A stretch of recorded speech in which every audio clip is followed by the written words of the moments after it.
Okay, it's our final day at ConExpo. It's also the final area to visit. This is the diamond lot we're walking into now. I wouldn't go so far as to say it's the also-rans, that'd be unfair, but these are the bits that didn't make it into the main festival ground. So I'm going to spin the camera around and we'll go and take a look.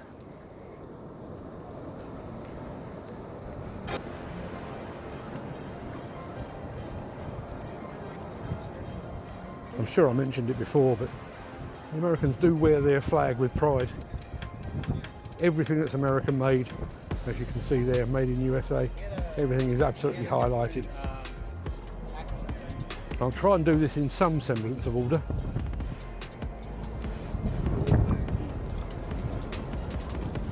There's one I do need to highlight in the background here.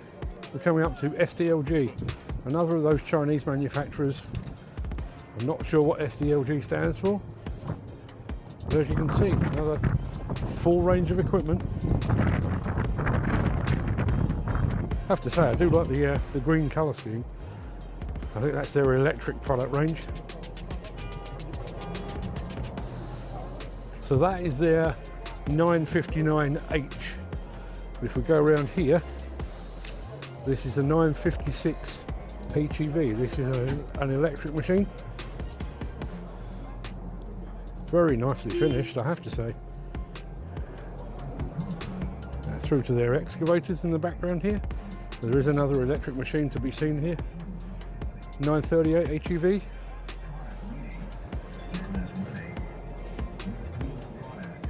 I like the variation on the colour scheme.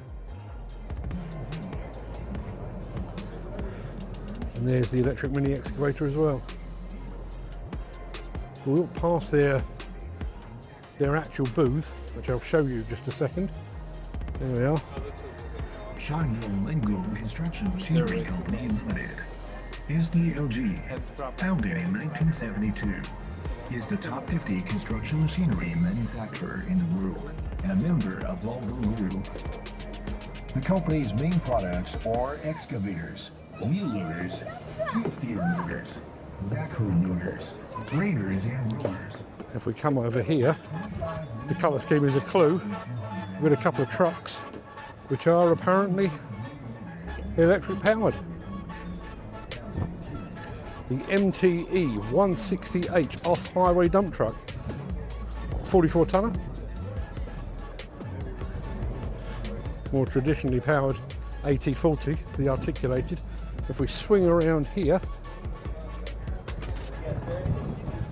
apologies for the wind noise. Not as bad as it was yesterday, but it's still there. There you are, the RTH 100. Not a product I know particularly well, but there it is. All electric truck. Let's take a stroll out of here. They're also active in the access platform sector as well.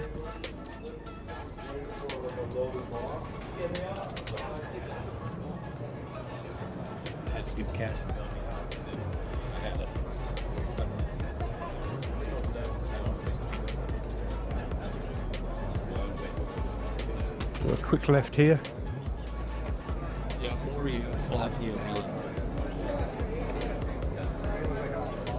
Well, day one was hot.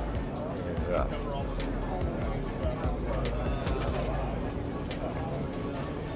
Well, that river helped though. Another name that might be familiar to viewers of the Breakfast Show, that's Everun. They're over here as well.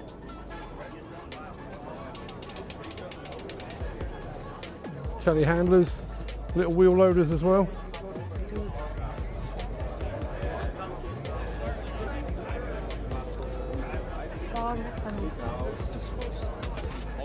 First screen, more electric.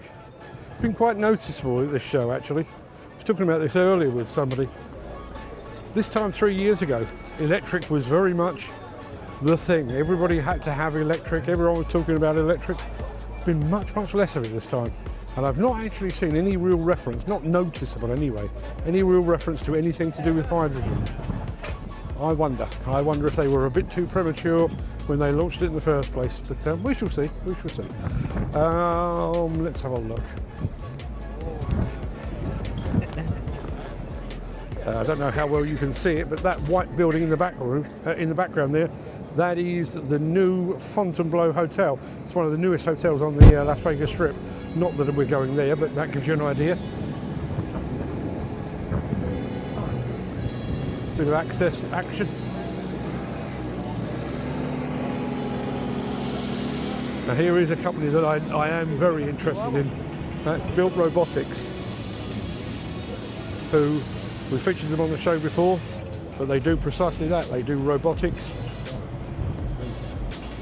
to robotise equipment.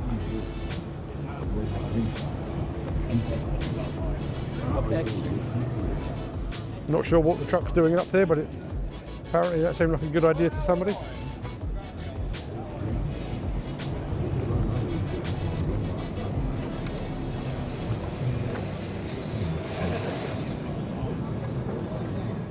And we're over to Bad Dog Tools, apparently.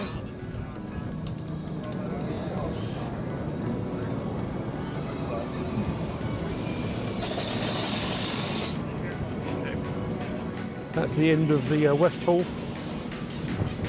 of the Las Vegas Convention Centre. Not too sure what more I can show you around here.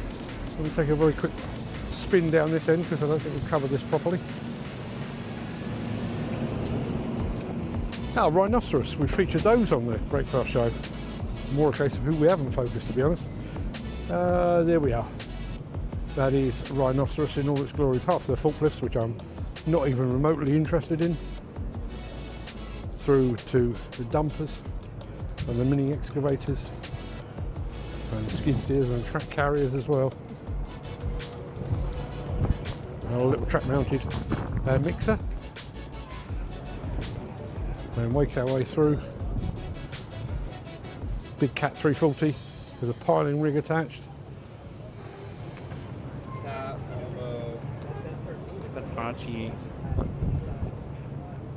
And I think that pretty much brings us to the end of this tour of the Diamond Lot.